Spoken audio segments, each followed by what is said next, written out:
ओम नमः सिद्धिभ्य नमो अरहन्ताणं नमो सिद्धाणं नमो आयर्याणं नमो उवज्झायाणं नमो लोये सवसाहूणम्।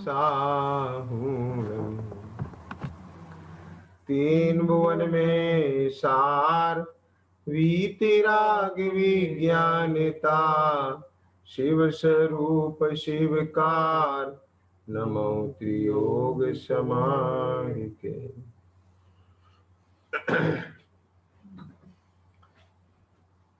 शैडाला जी ग्रंथ के आधार से अपना स्वाध्याय चल रहा है। इस संदर्भ में अपनी जो चर्चा चल रही थी कि यही विधि जो श्रद्धा तत्वन की सो समकित व्यवहारी। तो इसको यहाँ पर जो ये कहा है कि सो समकित व्यवहारी, तो क्या समझते हैं कि जीवादि सात तत्वों को जो जाना है और देवसास गुरु को जो जाना है वो व्यवहार सम्यक तो हो गया। ये अपन ने मोक्षमार्ग प्रकाशक जी शास्त्र के 224 नंबर के प्रश्न के आधार से 7वें अधिकार में जो सात तत्व का अन्यथा रूप है उससे पहले का जो पैराग्राफ है वहाँ से चर्चा ली थी। इस प्रकार इसको देवगुरु सास की प्रतीति हुई, इसलिए व्यवहार सम्यक हुआ मानता है, परंतु उनका सच्चा स्वरूप भाषित नहीं हुआ है, इसलिए प्रतीति भी सच्ची नहीं हुई है ना। सच्ची प्रतीति के बिना सम्यक की प्राप्ति नहीं होती, इसलिए मिथ्या दृष्टि है। और जो शास्त्र में तत्वार श्रद्धानम सम्यक दर्शनम कहा है वह जीवादि सात तत्व के जैसा स्वरूप लिखा है वैसे अपने आप सीख लेता है, वहाँ उपयोग भी लगाता है और उनको उपदेश आदि भी देता है, परंतु उन तत्वों का भाव भाषित नहीं होता।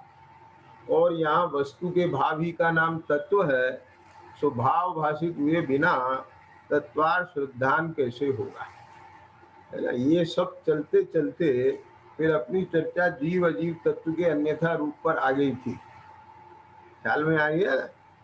तो उसमें जो अभी बात चल रही थी, है ना, अंतिम अपने स्वाध्याय में तो क्या था कि कभी शास्त्रानुसार सच्ची बात भी बनाता है, परंतु अंतरंग निर्धार रूप श्रद्धा नहीं है। इसलिए जिस प्रकार मतवाला, है ना, माता को माता भी कहे तो वह सयाना नहीं है। इसमें अपन ने कहा था ना कि वो वैकल्पिक प्रश्न है 25 और उसमें ABCD आंसर है और उसने सब में ए में टिक कर दिया और उसके 10 सही आ गए, तो वो तुक्का लगा है। इससे उसको उतना भी समझदार नहीं कहा जाता, क्योंकि उसे वो जो उसने उत्तर कहा है उसका स्वरूप भाषित नहीं होता है, उसे निर्धार नहीं है, वो तो हमने तुक्का लगा दिया है, बस ऐसे अटकल से लिख दिया है, ख्याल में आ गया ना। तो ऐसे शास्त्र में पढ़ के रट कर के बोल रहा है, उसको अपने जीवन की प्रयोगशाला में प्रयोग नहीं किया उसने, उसे जैसे किसी और की बातें कर रहा हो इस प्रकार से आत्मा का कथन करता है, परंतु यह आत्मा मैं हूं ऐसा भाव भाषित नहीं होता। ख्याल में आ गया ना। अब जब शरीर से अपने को भिन्न कहता है और अपने से शरीर को भिन्न कहता है तो ऐसे लगता है जैसे किसी और को किसी और से भिन्न कह रहा हो। आप ध्यान देना, जब आपसे पूछा जाता है ये बोलो कितनी उंगलियां हैं, तो जवाब आता है 2 उंगलियां हैं, ख्याल में आया। तो सवाल पूछा जाता है कि किसने जाना 2 उंगलियां हैं, तो ये कहता है ज्ञान ने जाना, ये कहता है आत्मा ने जाना, ये नहीं कहता मैंने जाना।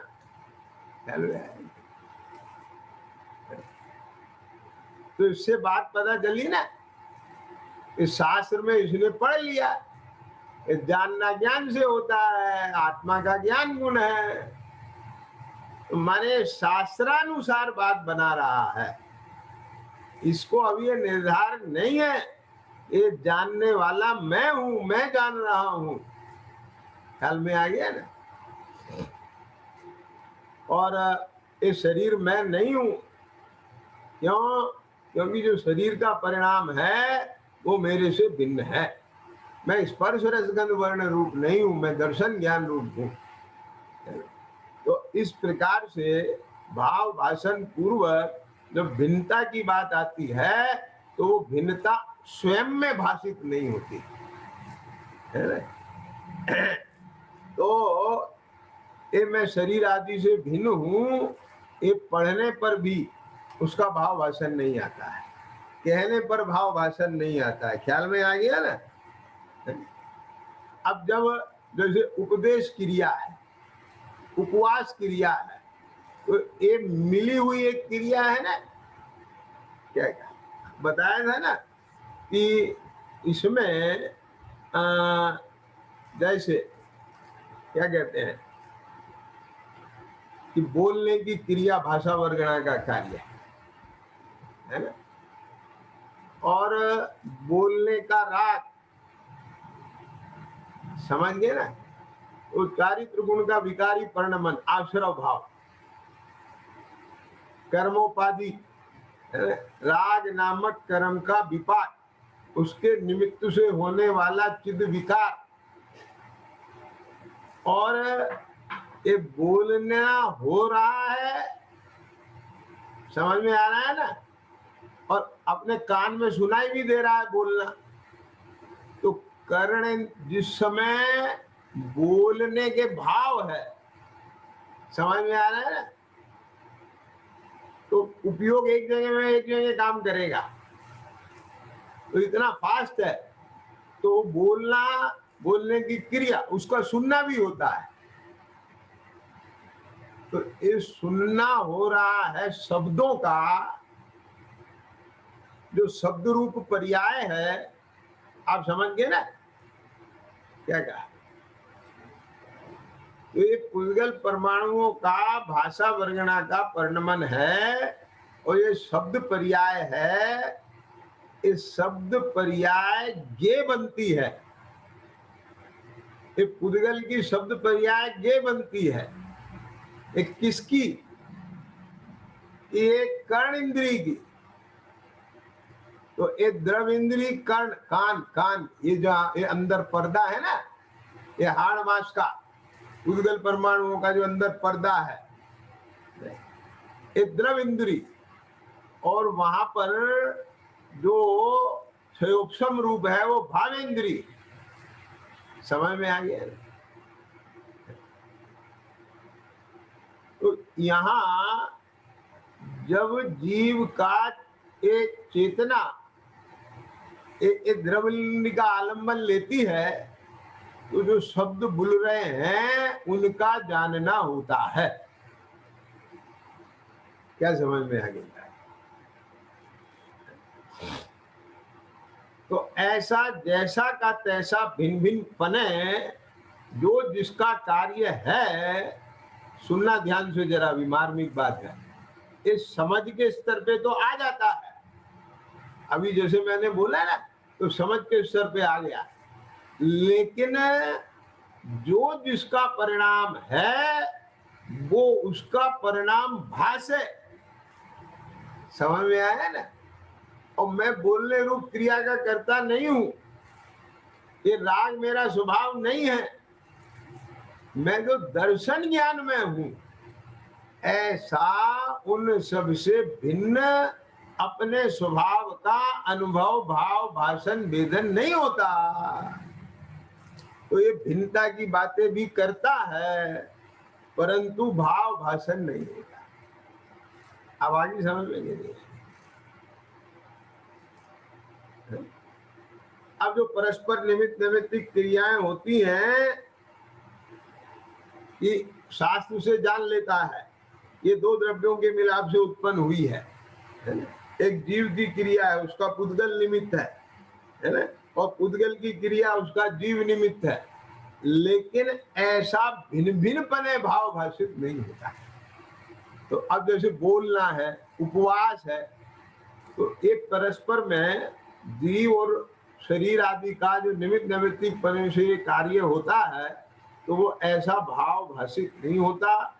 इन सबको मिला के अंतर में जीव को ऐसा अहम पना लगता है क्या कि ये जैसे मैं हूं, मेरा कार्य है, मेरा परिणाम है, मैं ही इस रूप परिणमित हुआ।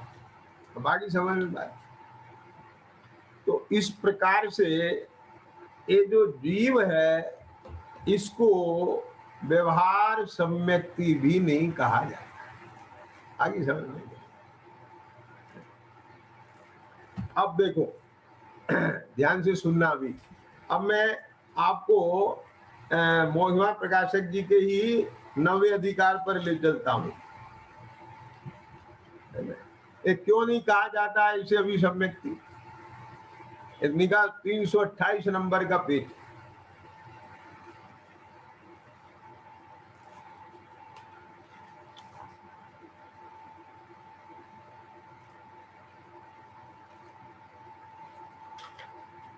जिसके मिथ्यात्व का उदय है उसके विपरीत अभिनिवेश पाया जाता है, उसके ये लक्षण आभास मात्र होते हैं, सच्चे नहीं। ये जो 4 लक्षण की चर्चा पहले की थी, तत्वार्थ श्रद्धान, आपापर का श्रद्धान, आत्म श्रद्धान और देवगुरु धर्म का श्रद्धान, ये सच्चे नहीं होते। कैसे होते हैं? आभास मात्र होते हैं। समझिए ना? ये सब 9वें अधिकार पर, ये पूरे 9वें अधिकार पर स्वाध्याय पहले हो चुकी है पिछले साल लॉकडाउन में। वो सब उपलब्ध हैं, आप देख लीजिएगा। तो आपको ढूंढना पड़ेगा, वो पूरा A to Z इस पर चर्चा हो चुकी है। लेकिन अभी तो मैं प्रसंग बस बीच में से और ले रहा हूँ, और ये जरूरी नहीं है अभी जो व्याख्या आएगी वो ही है जो पहले आई थी। ख्याल में? हाँ, अपन एक गाथा को 10 बार लें तो 10 बार अलग अलग व्याख्या, भाव वही होगा, एक अलग प्रकार से उसका प्रस्तुतिकरण आता है, तो उसमें लाभ मिलता है, अनेक अनेक चीजें आती हैं। नहीं है? ख्याल में आ गया? तो अब सुनो ध्यान से। उसके यह लक्षण आभास मात्र होते हैं, सच्चे नहीं होते। जिनमत के जीवादिक तत्वों को मानता है, अन्य को नहीं मानता। आगे है ना? अब देखो, हम अन्य को नहीं मानते हैं, केवल जिनमत के जीवादिक तत्वों को ही मानते हैं। तो अब ये देखो हमारी कितनी पक्की श्रद्धा है। अब आगे ना, तो अब ये जो श्रद्धा है, इसको वो सम्यक दर्शन मान लेता है।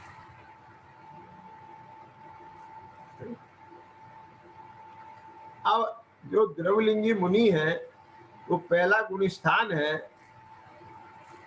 तो मिथ्या दृष्टि है, उनको श्रद्धा नहीं है क्या ऐसी पक्की? अब आप समझो, तो ये नहीं है उसकी, मतलब उसका जो लक्षण है वो ये नहीं है। तो क्या है? देखो, जिनमत के जीवादी तत्वों को मानता है, अन्य को नहीं मानता, उनके नाम भेदादि को सीखता है। अब आ गया? अब वो जो अभी देखो 224 पेज पे बात पढ़ी थी ना, अब वो ही चीज वहां पर भी फिर से आ रही है। इसमें आया था ना क्या सी कि शास्त्रों में जैसे जीवादि तत्व लिखे हैं वैसे आप सीख लेता है। तो वही चीज है यहाँ पर पूरी की पूरी है, नाम भेदादि को सीखता है, ऐसा तत्व शुद्धान होता है। ख्याल में आ गया ना? परंतु उनके यथार्थ भाव का श्रद्धान नहीं होता। अब ये है असली चूक। देखो,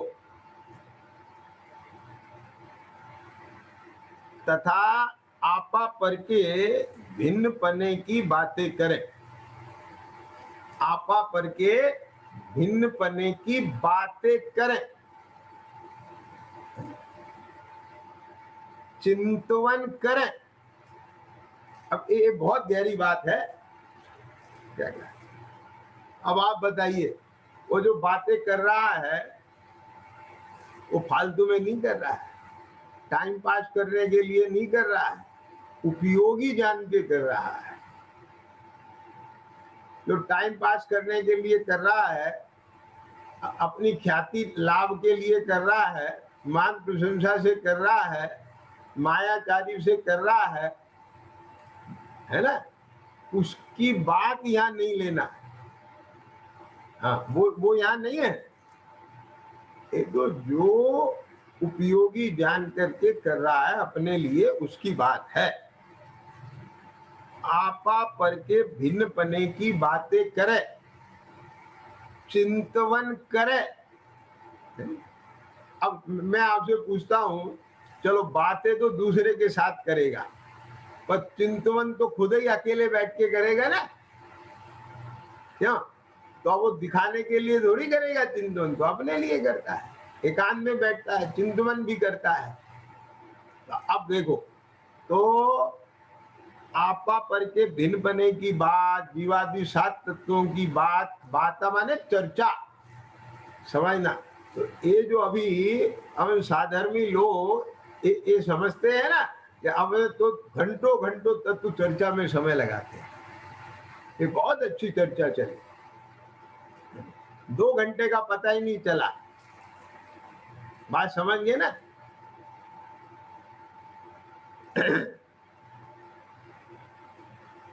तो आपा पर के भिन्न पने की बातें करें, चिंतवन भी करें अकेले में बैठ के,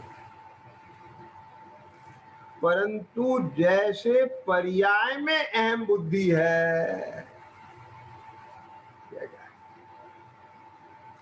और वस्त्रादि में पर बुद्धि है, ये मैं नहीं हूं, नहीं लगता ना, एकदम स्पष्ट दिखता है ना। क्या भासता है कि नहीं भासता है? बिल्कुल अलग।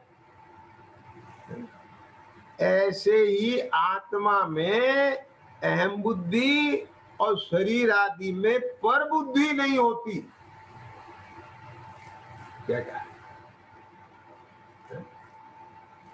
आत्मा का जिन वचनानुसार चिंतवन करे। क्या विनोद जी सुन रहे हो? ये देखो कितनी स्पष्ट लिखी है लाइन यहाँ। क्या लिखा है? आत्मा का, यानी जो आत्मा के गुण धर्म शक्ति स्वरूप द्रव्य से, गुण से, पर्याय से, उत्पाद से, वैसे ध्रुवपने से, ख्याल में आ गया क्या नहीं आया है? निश्चय से, व्यवहार से, क्या हर प्रकार से आत्मा का जिन वचनानुसार चिंतवन करे, यानी चिंतवन तक वो उसका चल रहा है उपयोग, चिंतवन करे, परंतु प्रतीति रूप, वाह क्या लिखा है?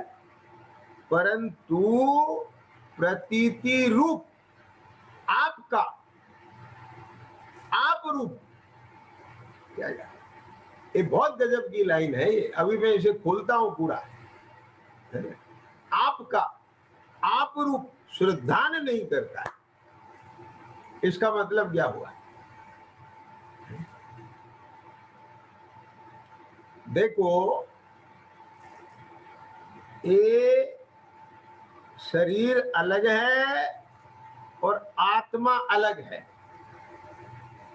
मैं आत्मा हूं, मैं शरीर नहीं हूं, यहां से तो बोलता है और यहां बिल्कुल पक्का है। क्या समझ? या नहीं है? क्या समझ में है? यहां से क्या है?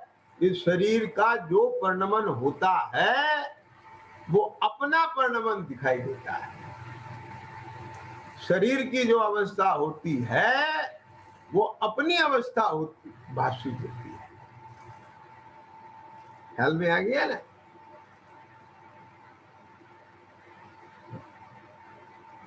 तो प्रतीति का मतलब क्या है? अब बोलो, ध्यान से सुनना जरा अभी मार्मिक बात। देखो, ये जो अपना कपड़ा पहने हुए हैं ना, कुर्ता पहने हुए हैं, अब ये किसका है? कि मेरा है ना? अगर कोई इसे उतारे लेवे तो अपन देंगे? नहीं देंगे। आगे समझ में? एक पागल आदमी है, अब उसका कुर्ता उतारे तो वो भी नहीं देता है। पर दोनों में फर्क क्या है? आपको एक कुर्ता अपने से भिन्न भासता है और पागल को वो कुर्ता अभिन्न भासता है। तो जागी समझ में कि नहीं आएगी?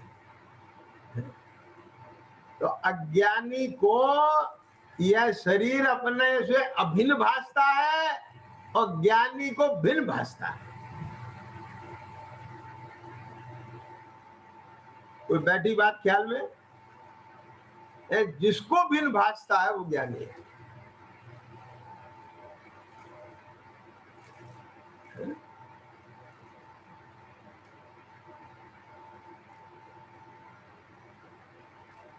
बात पकड़ में आई ना? अब देखो, शास्त्रानुसार चिंतन करें, ये आत्मा का ऐसा वैभव है, ये मेरा ऐसा वैभव है।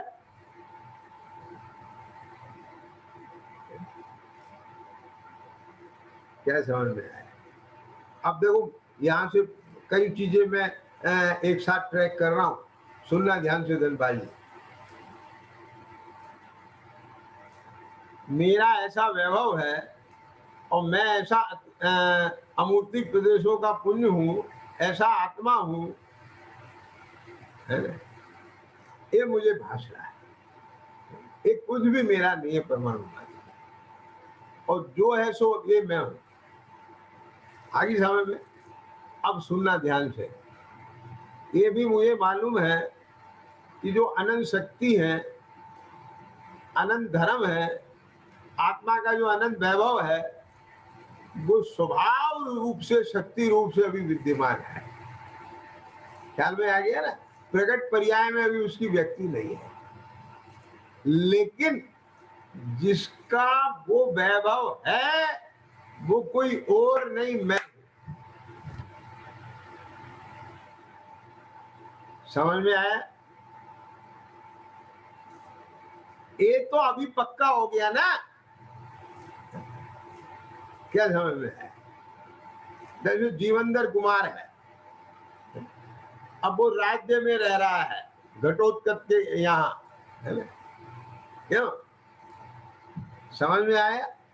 अब ये जो महल है, ये जो राज्य है, ये इस पर भले ही आज मेरा अधिकार नहीं है, इस पे काष्टांगर बैठा हुआ है, लेकिन है तो मेरा। तुम समझ में आ गया कि नहीं आया? मैं क्या कहना यार?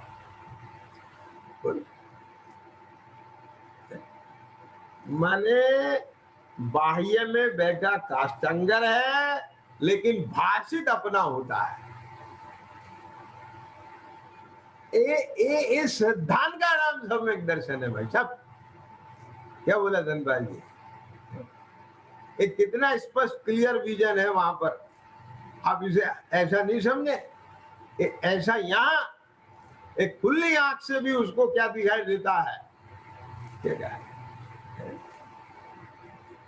अपने आप सामान्य घर में रह रहा है, एक साधारण से जो भी है, राजमहल में नहीं है, तो भी खुली आंख से दिखता है कि वो महल मेरा है। ख्याल में आया?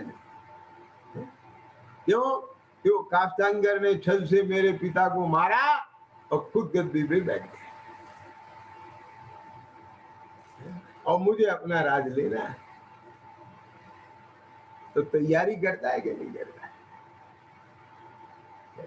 अब भाई साहब पता नहीं वो राज मिलेगा कि नहीं मिलेगा, अब है तो क्यों नहीं मिलेगा? क्या समझ में आया ना? मैं ले पाऊंगा कि नहीं ले पाऊंगा, अरे अपना ही राज नहीं ले पाऊंगा तो फिर क्या मतलब? क्या समझ गए कि नहीं? तो ये मैं आत्मा हूं और भगवान ने कहा है कि तेरा इतना वैभव है, और मैंने आगम से, युक्ति से, प्रमाण ने, निक्षेप से ये सब नक्की किया, और मेरे को ऐसा अनुमान में भाषित भी हो रहा है पूरा का पूरा, और कुछ स्वभाव तो अभी प्रत्यक्ष अपने ज्ञान में भाष रहा है, कोई अनुमान में आ रहा है, और इन सब के आधार पर ये मुझे पूरा पक्का भरोसा विश्वास है। ख्याल में आया? क्या समझ में? और देखो अपने ज्ञान की सामर्थ्य और शक्ति साधक जीव को यहाँ खूब अच्छे से दिखने लग जाती है। ये कैसे? ये जो अपना दर्शन ज्ञान उपयोग है ना, तो इसके साथ मोह राग द्वेष कसाय, ये जब बड़ी तीव्र होकर के आंधी और तूफान की तरह से रात दिन के 12 बजे भी जैसे अंधेरा आ जाता है, धूल, आंधी की धूल चल जाती है, धूल की आंधी, तो उसमें कुछ नहीं दिखता। समझना जरा ध्यान से, बहुत थोड़ा बारीक बात है ना?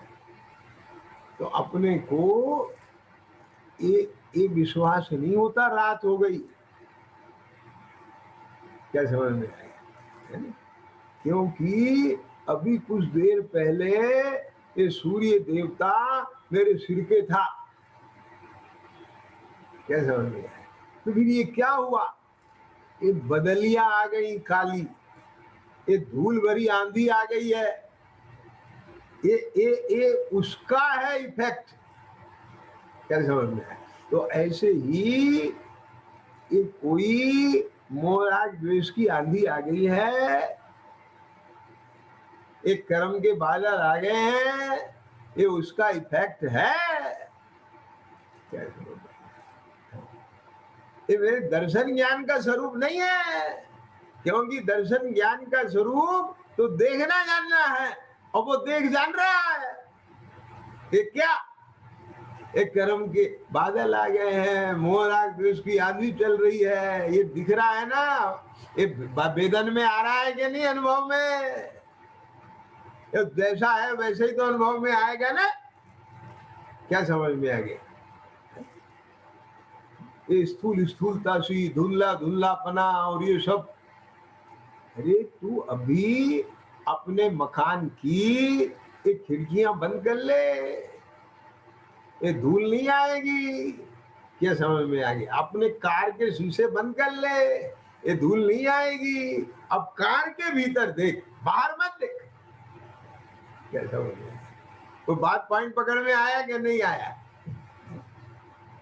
क्या अपने घर के भीतर बत्ती जला के देख, वहां कहाँ है धूल, वहां कहाँ है आंधी? क्या?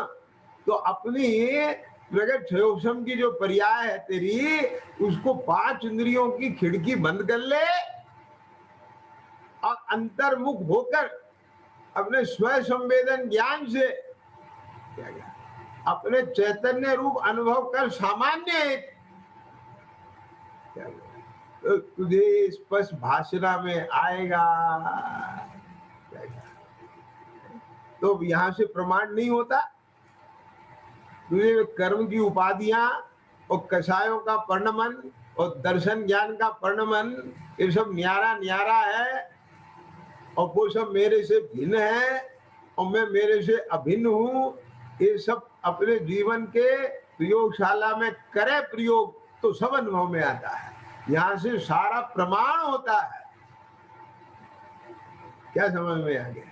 अरे इसी के बल पर ही तो वो सब कर्मोपाधियों को गौण करके अपने चैतन्य स्वरूप को मुक्त करके, जब यह चेतना उपयोग उस स्वरूप के सन्मुख होती है, तो वहां मोह राग द्वेष स्वयं शांतता को प्राप्त होते हैं।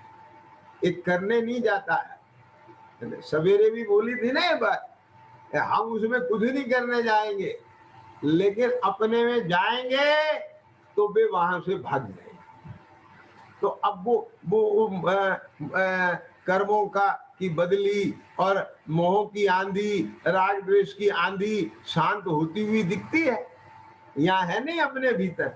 तब इससे बड़ा प्रमाण और क्या चाहिए? बात समझ में आ गया क्या नहीं आ गया? अरे एक अंश से पूरे अंशी का ज्ञान हो जाता है। तो इस तरह से जब अपने स्वरूप की ऐसी अनुभूति पूर्वक प्रतीति होती है तो उसी के बल पर वो ज्ञानी, यानी जो ज्ञानी माने जिसके ज्ञान में स्वरूप आया वो ज्ञानी है, अज्ञानी नहीं है। अब उसका ज्ञान मिट गया, मोह मिट गया, तो अब वह अपने आत्मा के वैभव को प्राप्त करने के लिए कमर कस लेता है, जीवनधर कुमार की तरह से। कुछ आगे समझने के लिए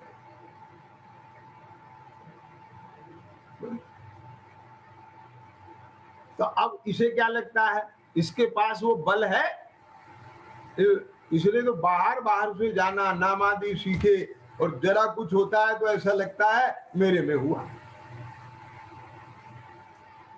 क्या बोले धनपाल जी, समझ में आ रहा है ना? मेरे में हुआ। अरे ये बिल्कुल इस पर भिन्नता भासना चाहिए। अब देखो मैं एक दूसरी बात बताता हूँ।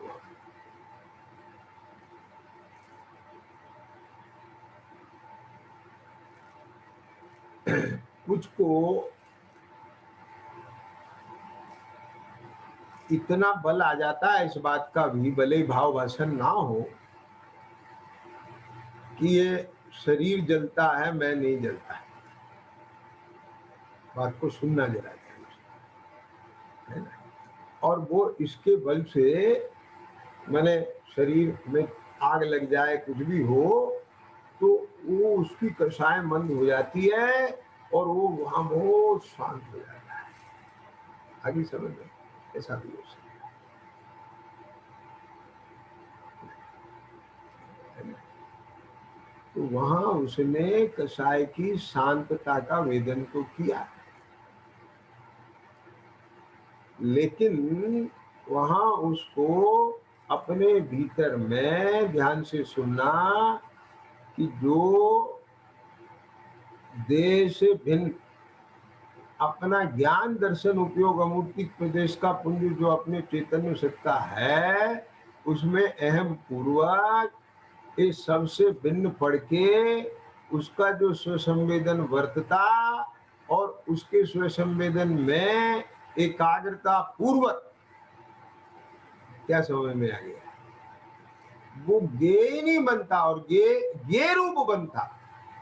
वो अग्नि ऐसे बनती है जैसे गे रूप रह जाए, दूसरे को देख रहा है, क्योंकि वह संवेदन अपने ज्ञान का है, ज्ञान विज्ञान घन हुआ है, तो वो सुख उसे नहीं मिलता। यद्यपि कसाई की मंदता है वहां उसको, तो पकड़ में आई चिद्रूप बात। तो जब अपने को पुरुषार्थ करना ही है तो सम्यक होना चाहिए ना, अंदर से पट खुल करके वो बिल्कुल स्पष्ट भाव भाषण पूर्वक वो मोक्ष मार्ग का आरोहण होना चाहिए, उसका शिलान्यास बिल्कुल सम्यक विधि से होना चाहिए ना। तो क्यों उसमें कमजोरी रखी जाए जिसके ऊपर शाश्वत महल बनना है? आप समझे ना। तो अब देखो क्या कहते हैं यहाँ पर, आत्मा का जिन वचनानुसार चिंतन करे, है ना, परंतु प्रतीति रूप आपका आप रूप सिद्धांत नहीं करता, तथा अनंत देवादि के सिवा अन्य कुदेवादि को नहीं मानता, इतनी दृढ़ता है, पक्का पना ख्याल में आया ना, तो उसके बल पर ये समझता है मुझे कम व्यवहार सम्यक हुआ मानता है, परंतु उनके स्वरूप को यथार्थ पहचान कर श्रद्धान नहीं करता। और यद्यपि आगम में इतने वाले को भी व्यवहार सम्यक्ति भी कह दिया है उपचार से। बात को समझना है ना। ये क्यों कह दिया है? क्योंकि जिसको सम्यक दर्शन होता है उसको इतना काम तो नियम से होता है। तो अब ये जीव भी इस पूर्वक आगे बढ़कर क्रम से भाव भाषण पूर्वक सम्यक को प्राप्त करेगा, उस अपेक्षा से इसको भी उपचार से व्यवहार सम्यक्ति कह दिया है। लेकिन इसे नहीं मान लेना, इसमें रीझ कर संतुष्ट नहीं हो जाना। बात समझ में आया कि नहीं आया? देखो क्या होता है कि कॉलेजेज में आजकल मैनेजमेंट है ना, कमीशन के थ्रू तो अपॉइंटमेंट नहीं आते। अब बच्चों की पढ़ाई कराना है तो मैनेजमेंट अपने फंड से कुछ ट्यूटर रख लेते हैं और उनको बहुत नॉमिनल अमाउंट देकर के पीरियड के हिसाब से कॉलेज में क्लास पढ़वाते हैं। आगे समझ में कि नहीं आगे? तो अब उनको उपचार से प्रोफेसर कह देते हैं। बात समझ गए ना? क्या कहा धनपाल जी, समझे ना? उनको उपचार से क्या कह देते हैं? प्रोफेसर साहब कह देते हैं। अब वो अपने को प्रोफेसर मान ले तो क्या होगा? क्या तो समझ में आया भैया क्या कह रहे हैं, है ना? तो वो भ्रम में रह जाएगा।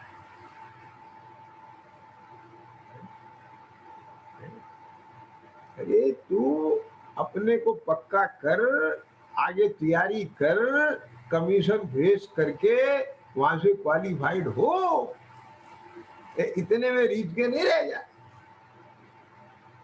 क्या समझ में आ गया? और वहां लिखा तो ऐसे ही जाएगा क्या? तो लोग प्रोफेसर भी कहेंगे। मतलब समझ में आ गया कि नहीं आया? ऐसे यहां भी तुझे तेरी स्थिति का बिल्कुल अंतर में आगम से स्पष्ट होना चाहिए और तू देख, इसे मिलान कर और फिर जो अपनी कमजोरी है उसे दूर करने का पुरुषार्थ। तो इस प्रकार यह लक्षणाभास, लक्षणाभास का मतलब क्या है? ये लक्षण तो दिख रहे हैं लेकिन आभास रूप है, वास्तविक नहीं है, है ना? मिथ्या दृष्टि के होते हैं। इनमें कोई होता है कोई नहीं होता। अब ये वर्णन तो सारी चीजों का करा है, तो जरूरी नहीं है हर एक में सारे लक्षणाभास दिख जाए। कोई दिख जाए कोई नहीं दिख जाए, वहां इनके भिन्नपना भी संभवित है, इसके अलावा भी दिख सकता है। ख्याल में आ गया? तो वो सब लक्षणाभास में जाएंगे, है ना? बात पकड़ में आ गई कि नहीं आ गई? अब क्या कहते हैं यहाँ पर कि भाई साहब बात को समझे कि अब ये जो यहाँ पे चर्चा आई थी ना कि मिथ्यात्व का उदय है, उसके विपरीत अभिनिवेश पाया जाता है। तो ये विपरीत अभिनिवेश क्या है? क्या समझ में आया? तो देखो क्या कहते हैं यहाँ पर कि तत्वार्थ श्रद्धानम सम्यक दर्शन। लेकिन तत्वार्थ श्रद्धान को क्या लेना कि विपरीत अभिनिवेश रहित श्रद्धान लेना। ये बहुत इंपॉर्टेंट है भैया, ध्यान से सुनना जरा बात।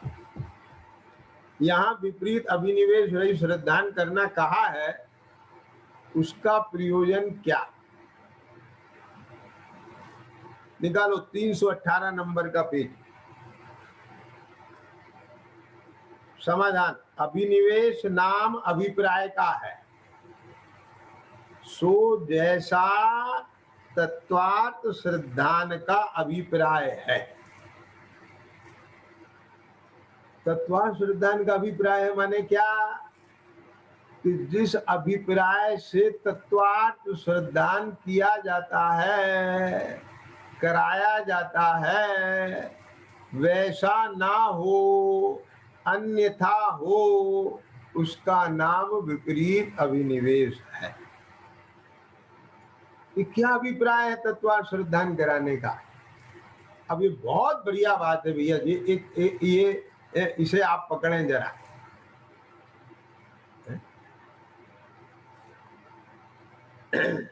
देखो क्या कहते हैं यहाँ पर, तत्वार्थ श्रद्धान करने का अभिप्राय,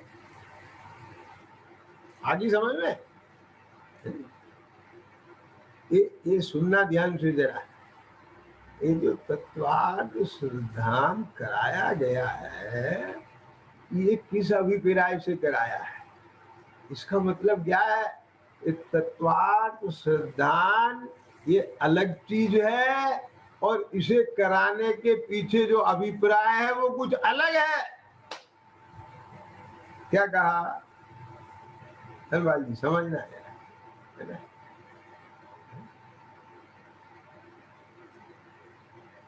इस चीज को पंडित जी ने निश्चय भाषी के प्रकरण में भी लिया है। क्या लिया है वहां पर? तो उसमें ये बात कही है कि तुझे तत्वार्थ श्रद्धान किस लिए कराया गया था? तू कहता है मेरे तत्वार्थ श्रद्धान है, तू तत्वार्थ श्रद्धान कराया किस लिए गया था? कि पर को पर जान के उसके प्रति राग आदि का भाव कर, ये शैली का प्रयोग किया है हमारे। तो उससे नक्की हुआ कि तत्वार्थ श्रद्धान ये अलग चीज है और एक किस अभिप्राय से, किस प्रयोजन से कराया गया है वो अलग चीज है। और यदि वो अभिप्राय नहीं है, वो प्रयोजन की सिद्धि नहीं होती, तो तत्वार्थ श्रद्धान का कोई मतलब नहीं है। मेरा मतलब समझ में आया कि नहीं है? क्या कहा? क्या समझ में आया? तो देखो क्या कहते हैं,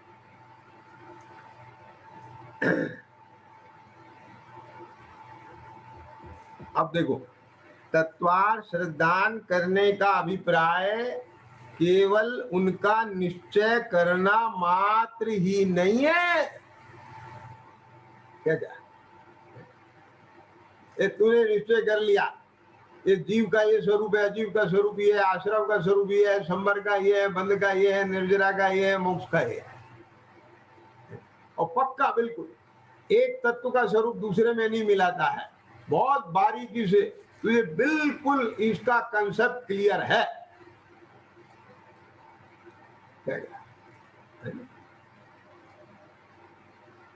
तो उतना निश्चय करना मात्र ही नहीं है, एक एक शब्द इंपॉर्टेंट है। क्या समझ में आया ना? क्या कमलेश जी आपके पास शास्त्र है कि नहीं? ग्रंथ है? लेके बैठा करो तो अच्छा है। नीरज है? हाँ बहुत अच्छा। देखो क्या लिखा है यहाँ पर, तत्वार्थ श्रद्धान करने का अभिप्राय केवल उनका निश्चय करना मात्र ही नहीं है, माने कुछ और है। निश्चय तो करना है, ध्यान से सुनना, निश्चय तो करना ही है, लेकिन निश्चय करना मात्र ही नहीं है, कुछ और है इससे आगे। अब बात पकड़ में आ गई कि नहीं आ गई? कोई हमें फिर निश्चय नहीं करना है जीवादि सात तत्व के स्वरूप का, नहीं, निश्चय भी करना है। तो निश्चय नहीं करेगा तो वो प्रयोजन सिद्ध नहीं कर पाएगा। लेकिन केवल निश्चय करना मात्र ही नहीं है। अब स्पष्ट हो गया मैं क्या कहना चाह रहा हूं? सबको समझ में आ गया? चूक न रह जाए तो मेरी गलती नहीं है। क्या कहा? मैं फिर से कह रहा हूं, ये बहुत सेंसिटिव लाइन है। ये देखो, तत्वार्थ श्रद्धान करने का अभिप्राय केवल उनका निश्चय करना मात्र ही नहीं है। तो निश्चय करना नहीं है क्या? निश्चय करना तो है, मैं उनके स्वरूप का निश्चय तो करना है, लेकिन अकेला निश्चय करना मात्र नहीं है तत्वार्थ श्रद्धान का अभिप्राय। अब हो गया कि नहीं? तो क्या है ये सुनो अब जरा, ये निश्चय करके जो प्रयोजन साधना है तो वो अगर तेरा हो गया स्पष्ट तो विपरीत अभिनिवेश मिट गया, और यदि ये नहीं हुआ तो अभी विपरीत अभिनिवेश नहीं गया। तो क्या है वो, ये सुनो, वहां अभिप्राय ऐसा है कि जीव अजीव को पहचान कर अपने को तथा पर को जैसा का तैसा माने। अब ये बहुत बस सामान्य लिख दिया, अपने को और पर को जैसा का तैसा माने। अब ये बहुत इसमें सब कुछ आ गया, अपने को और पर को, पर में शरीर आदि सब आ गया, जैसा का तैसा माने। अब ये मान क्या रहा है, ये मैं मनुष्य, मैं उठता हूं, बैठता हूं, खाता हूं, पीता हूं, सोता हूं। नहीं, ये सब तो शरीर की क्रिया है, मेरी तो ज्ञप्ति क्रिया है। तू बोलता तो है लेकिन भासता क्या है, क्या समझ में आया है ना? बोलो, कॉलोनी में सैकड़ों मकान दिखाई देते हैं, लेकिन उन सैकड़ों में अपना कौन सा भासता है? जो अपना है।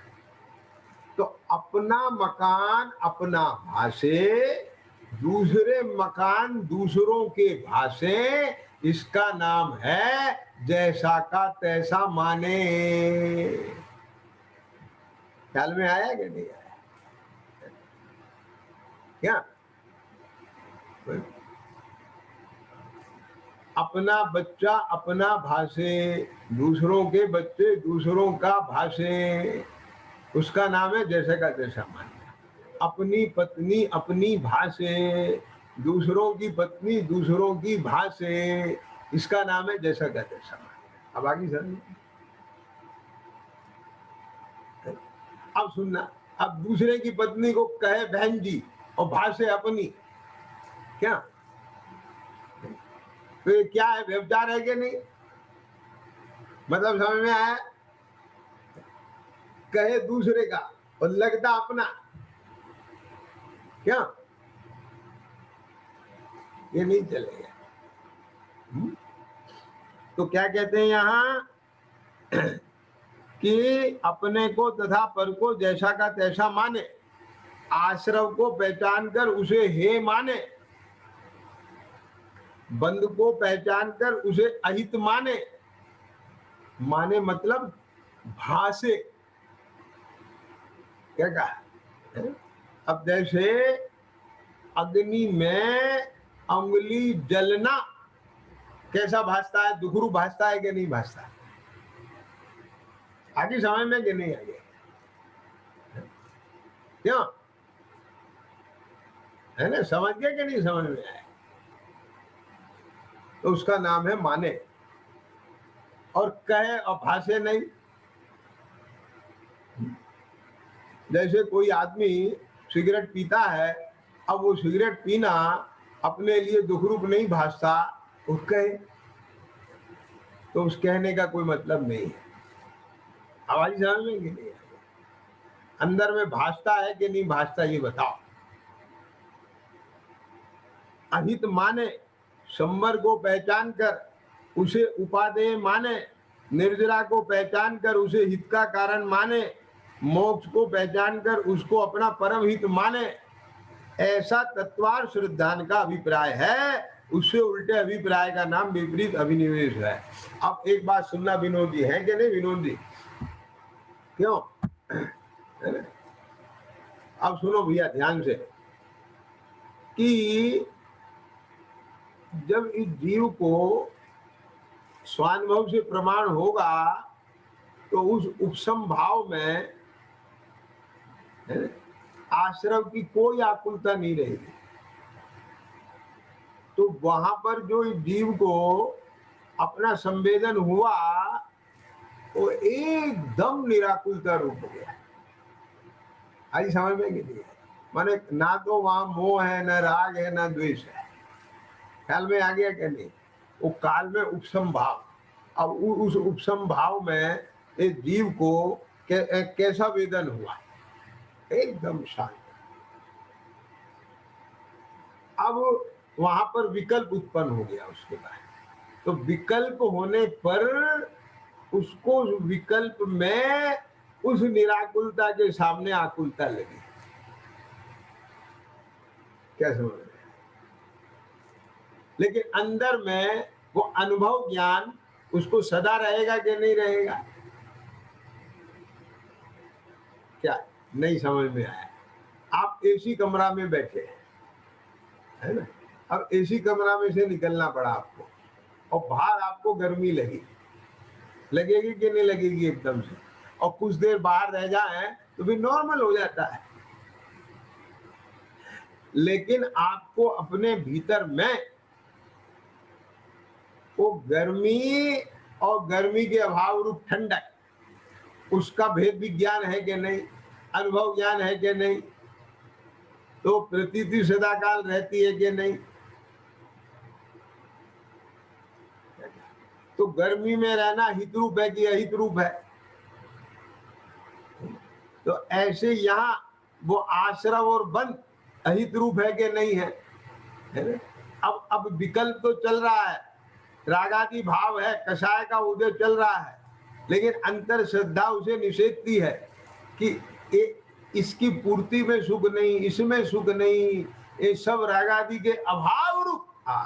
तो अभाव रूप में वो परोक्ष रूप से उसके अभाव को अपने अनुमान में लेकर के तो उसको उपादेय मानता है कि जो उसने संवेदन किया है, जो उसके अंदर लब्धि रूप से प्रतीति रूप से बैठा है, वो उपादेय है भाव। ये भाव उपादेय नहीं है, अहित रूप है।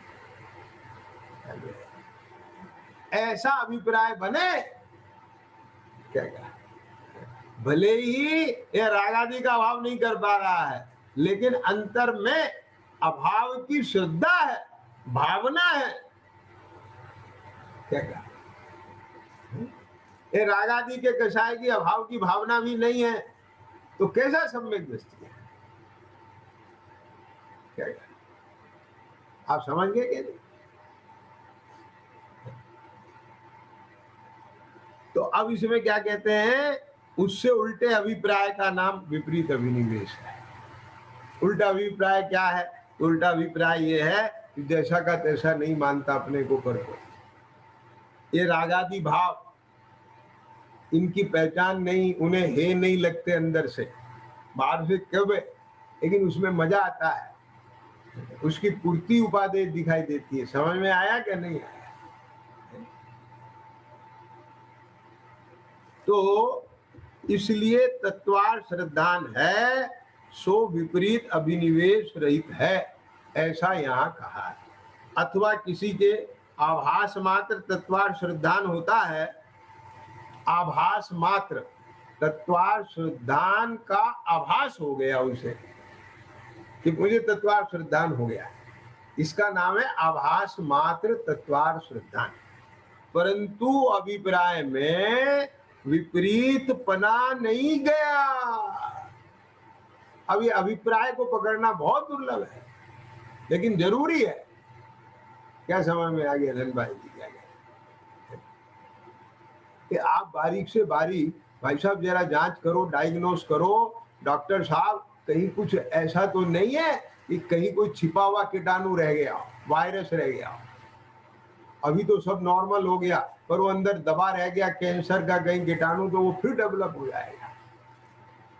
क्या करा? जांच करो अच्छे से। कराते कि नहीं कराते? बोल, आप समझ गए कि नहीं? तो देखो क्या कहते हैं, परंतु अभिप्राय में विपरीत पना नहीं छूटता। किसी प्रकार से पूर्वोक्त अभिप्राय से अन्यथा अभिप्राय अंतरंग में पाया जाता है तो उसको सम्यक दर्शन नहीं होता। ख्याल में आ गया ना? कहीं भी पड़ा है तो सम्यक दर्शन नहीं होता। जैसे द्रवलिंगी मुनि जिन वचनों से तत्वों की प्रतीति करे, परंतु शरीर आश्रित क्रियाओं में अहंकार तथा पुण्याश्रम में उपादेयपना इत्यादि विपरीत अभिप्राय से मिथ्या दृष्टि ही रहता है। इसलिए जो तत्वार्थ श्रद्धान विपरीत अभिनिवेश रहित है वही सम्यक दर्शन है। ख्याल में आ गया? इस प्रकार विपरीत अभिनिवेश रहित जीवादि तत्वार्थों का श्रद्धानपना सो सम्यक दर्शन का लक्षण है, सम्यक दर्शन लक्ष्य है, और तत्वार्थों का श्रद्धानपना कैसा? विपरीत अभिनिवेश रहित, वो उसका लक्षण है। ख्याल में आ गया? वही तत्वार्थ सूत्र में कहा है, तत्वार्थ श्रद्धानम सम्यक दर्शनम। तत्वार्थों का श्रद्धान वही सम्यक दर्शन है। ख्याल में आ गया क्या नहीं आया? तो अपनी जो चर्चा यहाँ पर चली थी, क्या चर्चा चली थी? ई विधि जो श्रद्धा तत्वन की, एक कौन से लेवल की श्रद्धा की बात? देखो, इसके बिना सम्यक दर्शन नहीं होता, ये ऐसा कारण है। बात समझ में आया ना? लेकिन ये हो गया तो तू ये मान ले कि मुझे तो हो गया सम्यक दर्शन, ऐसा भी नहीं। क्या बात समझ में आ रही है कि नहीं आ रही? तो ये चर्चा अपन इस प्रसंग से ले रहे हैं कि अपन पुरुषार्थ भी करें और वो कार्यकारी ना हो तो क्या मतलब? तो इसलिए दिनागम के रात में जाके बहुत अच्छे से वो वस्तु स्वरूप को पकड़ें, समझें और उसे आत्मसात करें और सच्चा उसका लाभ उठाएं। इसी मंगल भावना के साथ अभी की चर्चा विराम दें। सहजानंदी शुद्ध स्वरूपी अविनाशी में आत्मस्वरूप, सहजानंदी शुद्ध